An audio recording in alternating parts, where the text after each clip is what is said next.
Mali plavi. Ajmo tomu zušta dobro. A co?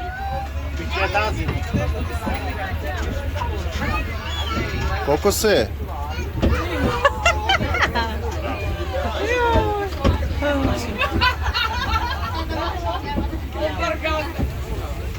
A morate se dobro namazati s kokosom kad bude došli kući. Majke, zbog svega. Pazi, dušu što uživa na maksimum.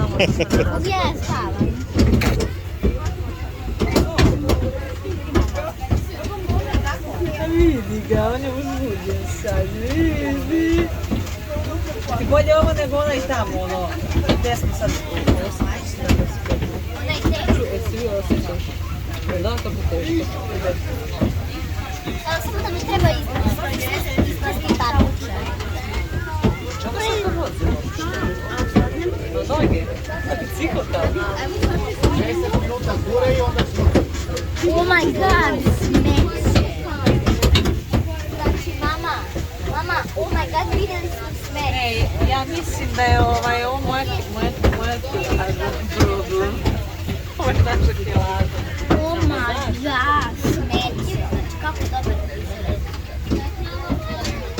Wow, oh my god, ljudi. Stolice, auto, smeće. Bože. Meni ovo nije stvarno.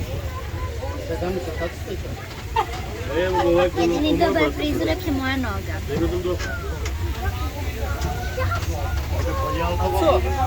Aco! Ej! Je ti dobro?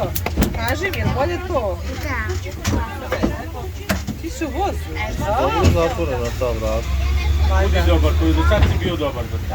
Aco, nemoj se Kako nagineš stignemo, idemo da jedemo, da pijemo, okej?